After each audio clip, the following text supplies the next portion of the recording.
Hello friends, welcome to Kannan info Tamil. நம்ம இன்னைக்கு என்ன டாபிக் பார்க்க போறோம் அப்படின்னா 4 முக்கியமான டிஃபென்ஸ் அப்டேட் இந்த வீடியோல பார்க்க போறோம். முதல் டிஃபென்ஸ் அப்டேட், இந்திய கடற்படை 100க்கும் மேற்பட்ட டெட்பஃப் விமானங்களை வாங்க இருப்பதா செய்திகள் வெளிவந்திருக்கு. எதற்காக இந்திய கடற்படை டெட்பஃப் விமானங்களை வாங்குறாங்க, டெட்பஃப் விமானங்களோட செயல்திறன் மற்றும் சிறப்பு அம்சங்கள் என்ன அப்படிங்கிறது குறித்து பார்க்கலாம். இரண்டாவது அப்டேட், இந்திய விமானப்படை சமீபத்துல HAL நிறுவனத்திடம் 83 தேஜஸ் MK-1A விமானங்களை வாங்குவதற்கு ஒரு ஒப்பந்தத்துல கையெழுத்திட்டாங்க.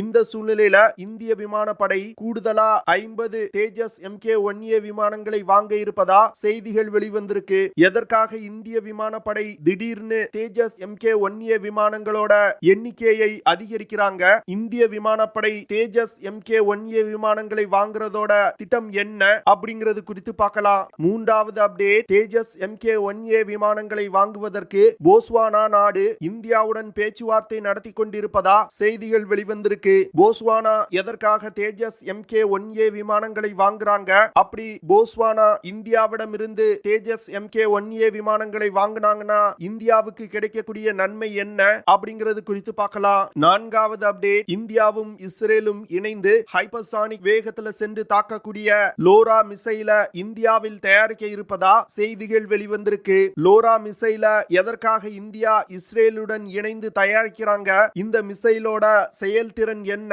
LORA மிசைல என்ன மாதிரியான ஆபரேஷன்களுக்கு பயன்படுத்த முடியும் அப்படிங்கிறது குறித்து நம்ம டீடைலா இந்த வீடியோல பார்க்கலாம். நம்ம சேனல்ல டிஃபென்ஸ் ரிலேட்டடா தினம் ஒரு வீடியோ பப்ளிஷ் பண்ணிட்டு இருக்கோம். உங்களுக்கு டிஃபென்ஸ் ரிலேட்டடான செய்திகளை உடனுக்குடன் தெரிஞ்சுக்கிடணும்னா நம்ம சேனலை சப்ஸ்கிரைப் பண்ணி சப்போர்ட் பண்ணுங்க.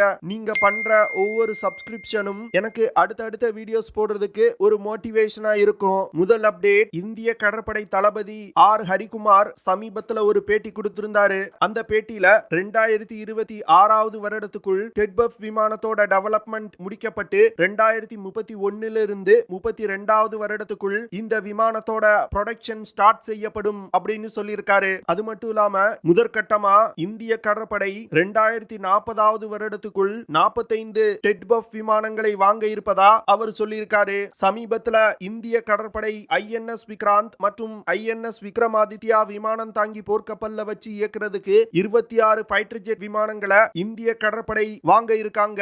இந்தியாவுக்கு இந்த 26 ஃபைட்டர் ஜெட் விமானங்களை சப்ளை செய்வதற்கு பிரான்சின் டசால்ட் நிறுவனமும் அமெரிக்காவின் போயிங் நிறுவனமும் கடுமையாக போட்டி போட்டு வந்துகிட்டு இருக்காங்க. இந்த 26 ஃபைட்டர் ஜெட் விமானங்களையும் சமீபத்துல இந்திய கடற்படையில் எழக்கூடிய சவால்களை தற்சமயத்துக்கு சமாளிப்பதற்காக வாங்கப்படுது. ஆனா ஒரு லாங் டேர்ம்ல இந்திய கடற்படையில அதிக அளவுல டெட்பஃப் விமானங்கள் தான் இணைக்கப்பட உள்ளது. தற்போது இந்திய விமானம் தாங்கி போர்க்கப்பல்ல பயன்பாட்டில் உள்ள Mi-29K விமானங்களை டெட்பஃப் விமானங்கள் தான் ரீப்ளேஸ் செய்ய போகுது. இந்திய கடற்படை இரண்டாவது கட்டமா 100க்கும் மேற்பட்ட டெட்பஃப் விமானங்களை 2045 வருடத்துக்குள் படையில் இணைக்க திட்டமிட்டிருக்காங்க.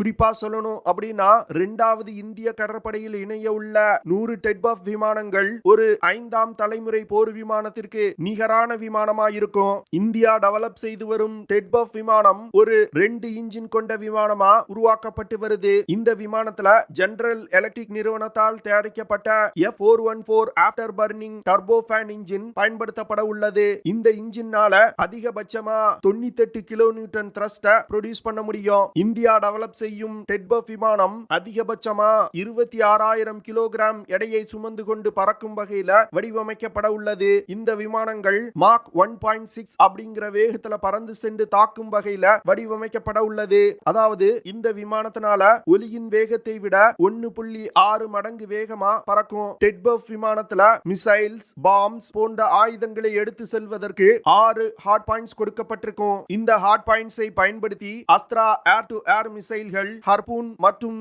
Naval anti ship missile, medium range போன்ற ஆன்டி ஷிப் மிசைல்களையும் ருத்ரம் 1 போன்ற ஆன்டி ரேடியேஷன் மிசைல்களையும் எடுத்து சென்று தாக்குதல் நடத்த முடியும். அடுத்த அப்டேட், சமீபத்தில் பேட்டியளித்த இந்துஸ்தான் ஏரோநாட்டிக்ஸ் லிமிடெட் நிறுவனத்தை சேர்ந்த அதிகாரிகள் இந்திய விமானப்படை ஆர்டர் செஞ்சிருக்க 83 தேஜஸ் MK-1A விமானங்களை 2024 வருடத்துல இருந்து சப்ளை செய்ய இருப்பதா அறிவிச்சிருக்காங்க. இந்த 83 ஃபைட்டர் ஜெட் விமானங்களை 2028 வருடத்துக்குள் அவங்க சப்ளை செய்து முடிக்க போறாங்க. இந்த சூழ்நிலையில சூழ்நிலையில HAL நிறுவனம் இந்திய விமானப்படை கூடுதலா 40 முதல் 50 தேஜஸ் MK-1A விமானங்களை தங்களிடமிருந்து வாங்க இருப்பதா சொல்லியிருக்காங்க. அதாவது கூடுதலா 50 தேஜஸ் MK-1A விமானங்களுக்கான ஆர்டரை இந்திய விமானப்படை 2026 வருடம் தங்களுக்கு வழங்க உள்ளதா அவங்க சொல்லியிருக்காங்க. இந்திய விமானப்படை கூடுதலா 50 தேஜஸ் MK-1A விமானங்களை வாங்குவதற்கு முக்கியமான காரணம் தேஜஸ் MK-2 விமான ப்ராஜெக்ட் 2030 வருடத்துக்கு பிறகுதான் வேகம் எடுக்க ஆரம்பிக்கும். இந்த சூழ்நிலையில இந்த இடைப்பட்ட காலத்துல இந்திய விமானப்படையின் ஸ்குவாட்ரன் ஸ்ட்ரென்த் பெருமளவு குறைவதற்கு வாய்ப்பு இருக்கு. தற்போதைய நிலையில் இந்திய விமானப்படையில 31 ஸ்குவாட்ரன் விமானங்கள் தான் இருக்கு. ஆனா இந்திய விமானப்படை ஒரு 2 ஃப்ரண்ட் வார சமாளிக்கணும்னா தங்களுக்கு 42 ஸ்குவாட்ரன் விமானங்கள் தேவை அப்படின்னு சொல்லியிருக்காங்க. இதனால 2030 வருடத்துக்குள் இந்திய விமானப்படையின் ஸ்குவாட்ரன் ஸ்ட்ரென்த்தை பெரும் அளவுல குறைய விடாமல் தடுப்பதற்காக தான் கூடுதலா இந்த 50 தேஜஸ் MK-1A விமானங்களை இந்திய விமானப்படை வாங்குறாங்க. என்ன பொறுத்தமட்டில் கூடுதலா 50 தேஜஸ் MK-1A விமானங்களை வாங்கக்கூடிய இந்த முடிவு மிகவும் ஒரு நல்ல விஷயம்னு நினைக்கிறேன். ஏன்னா 2030 வருடத்துக்கு இடைப்பட்ட காலத்துல உள்ள சூழ்நிலையை சமாளிப்பதற்கு நம்ம வெளிநாட்டில் இருந்து விமானங்களை இறக்குமதி செஞ்சோம்னா அதிகமான பணம் செலவாகும். அது மட்டும் இல்லாம இந்த 50 தேஜஸ் MK-1A விமானங்களை HAL நிறுவனத்திடம் இருந்து வாங்குறதுனால இந்தியாவின் விமான தயாரிப்பு எக்கோசிஸ்டம் இன்னும் வலிமை அடையும். போஸ்வானா நாட்டு விமானப்படை இந்தியாவின் தேஜஸ் MK-1A விமானங்களை வாங்குவதற்கு HAL நிறுவனத்துடன் பேச்சுவார்த்தை நடத்தி கொண்டிருப்பதா செய்திகள் வெளிவந்திருக்கு. தற்போது போஸ்வானா நாட்டு விமானப்படையில் CF-5A ஃப்ரீடம் ஃபைட்டர்ஸ் மற்றும் CF-5D டைகர் 2 ஃபைட்டர் ஜெட் விமானங்கள் பயன்பாட்டில் இருந்து வருது. இந்த விமானங்கள் மிகவும் பழைய விமானங்கள். 1950களில் டிசைன் செய்யப்பட்டு 60களில் தயாரிக்கப்பட்டது. இந்த விமானங்களை அமெரிக்காவின் நார்த்ரப் க்ரூமன் நிறுவனம் டிசைன் செஞ்சிருக்காங்க. இந்த 2 ஃபைட்டர் ஜெட் விமானங்களோட லைசன்ஸை போஸ்வானா வாங்கி உள்நாட்டிலே தயாரிச்சிருக்காங்க. தற்போதைய நிலையில் இந்த விமானங்களோட ஸ்பேர் பார்ட்ஸ் கிடைப்பது மிகவும் கடினம். அதனால தற்போதைய நிலையில் இந்த விமானங்கள் இயக்கப்படாமல் நிறுத்தி வைக்கப்பட்டிருக்கு. இந்த சூழ்நிலையில 2017 போஸ்வானா டிஃபென்ஸ் போர்சஸ் ஸ்வீடன் நாட்டிடமிருந்து $1.7 பில்லியன் மதிப்புல கிரிப்பன் விமானங்களை வாங்குவதற்கு முடிவு செஞ்சாங்க. ஆனா போஸ்வானா நாட்டில் இருக்கக்கூடிய எதிர்க்கட்சிகள் மற்றும் டிஃபென்ஸ் அனலிஸ்ட் இந்த விமானங்களை வாங்குவதற்கு கடுமையான எதிர்ப்பு தெரிவிச்சாங்க. அதாவது கிரிப்பன் கி விமானங்களை அதிக விலை கொடுத்து போஸ்வானா வாங்குறாங்க அப்படின்னு குற்றம் சுமத்தினாங்க. இதனை தொடர்ந்து போஸ்வானா கிரிப்பன் விமானங்களை வாங்கும் திட்டத்தை கைவிட்டுட்டு தற்போது இந்தியாவின் தேஜஸ் MK-1A விமானங்களை வாங்குவதற்கு முடிவு செஞ்சிருக்காங்க. போஸ்வானா விமானப்படை இந்தியாவிடமிருந்து 15 முதல் 20 தேஜஸ் MK-1A விமானங்களை வாங்குவதற்கு வாய்ப்பு இருக்கு. அடுத்த அப்டேட், சமீபத்துல பெங்களூர்ல ஏரோ இந்தியா நிகழ்ச்சி நடைபெற்று வருது. இந்த நிகழ்ச்சியில இந்தியன் டிஃபென்ஸ் நிறுவனங்களுக்கும் பல வெளிநாட்டு டிஃபென்ஸ் நிறுவனங்களுக்கும் இடையே முக்கியமான ஒப்பந்தங்கள் கையெழுத்திடப்பட்டு வருது. அந்த வகையில இந்தியாவின் பாரத் எலக்ட்ரிக்கல் லிமிடெட் நிறுவனத்திற்கும் இஸ்ரேல் நாட்டின் இஸ்ரேல் ஏரோஸ்பேஸ் நிறுவனத்துக்கும் இடையே ஒரு முக்கியமான ஒப்பந்தம் கையெழுத்திடப்பட்டிருக்கு. அதாவது லோரா அப்படின்னு சொல்லக்கூடிய லாங் ரேஞ்ச் அட்டாக் மிசைல்களை தயாரிப்பதற்கான ஒப்பந்தத்தை இந்த இரு நிறுவனங்களும் கையெழுத்திட்டு இருக்காங்க. இந்த லோரா மிசைல்கள் ஏற்கனவே இஸ்ரேல் நாட்டால் தயாரிக்கப்பட்டு பயன்படுத்தப்பட்டு வருது. லோரா மிசைலோட தொழில்நுட்பத்தை இஸ்ரேலிடமிருந்து வாங்கி பாரத் எலக்ட்ரிக்கல் லிமிடெட் நிறுவனம் இந்தியாவிலே இந்த மிசைலை தயாரிப்பதற்கு திட்டமிட்டிருக்காங்க. லோரா மிசைல இஸ்ரேல் ஏற்கனவே அசர்பைஜான் நாட்டிற்கு விற்பனை செஞ்சிருக்காங்க. அசர்பைஜான் 2020 அர்மீனியா கூட நடந்த யுத்தத்துல இந்த லோரா மிசைல்களை பெருமளவு பயன்படுத்தி இருக்காங்க. குறிப்பா அர்மீனியாவுடைய மிலிட்டரி பேசஸ் மற்றும் முக்கியமான இடங்களை இணைக்கக்கூடிய பாலங்களை தாக்கி அளிப்பதற்கு அசர்பைஜான் இந்த லோரா மிசைல பயன்படுத்தி இருக்காங்க.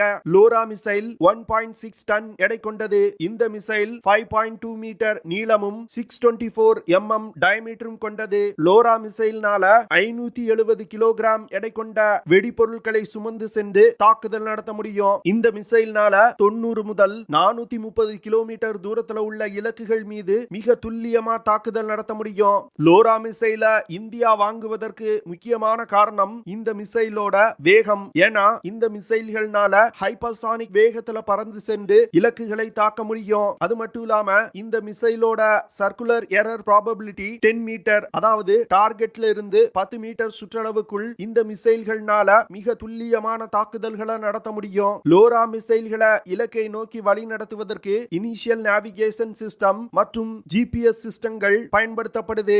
லோரா மிசைல் ஒரு ட்ரக் லான்ச் கேனஸ்டர் மிசைல். அதனால இந்த மிசைல்களை அதிக அளவு தயாரித்து நம்மளால ஸ்டோர் செய்து வைக்க முடியும். இது ட்ரக்ல மவுண்ட் செய்யப்பட்டிருக்கிறதுனால ஒரு இடத்துல இருந்து இன்னொரு இடத்துக்கு இந்த மிசைல்களை மிக எளிதா எடுத்து செல்ல முடியும். லோரா மிசைலோட ஒரு லான்ச்சர்ல 4 மிசைல்கள் இருக்கும். இதனால ஒரே நேரத்துல 2000 கிலோகிராம் எடை கொண்ட வெடிபொருளை கொண்டு எதிரிகள் மீது தாக்குதல் நடத்த முடியும். லோரா மிசைல இந்தியாவில் தயாரிப்பத மிகவும் ஒரு முக்கியமான விஷயமா டிஃபென்ஸ் எக்ஸ்பர்ட்ஸ் பார்க்கறாங்க.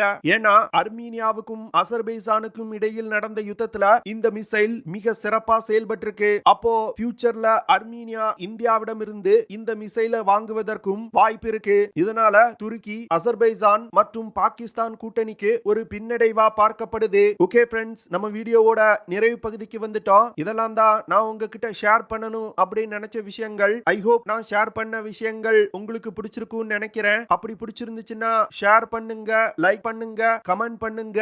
மறக்காம நம்ம சேனலுக்கு சப்ஸ்கிரைப் பண்ணுங்க. அப்படியே அந்த பெல் நோட்டிபிகேஷனை கிளிக் பண்ணி ஆல்ங்கிற ஆப்ஷனை எனேபிள் பண்ணிக்கங்க. See you in the next video. Jai Hind.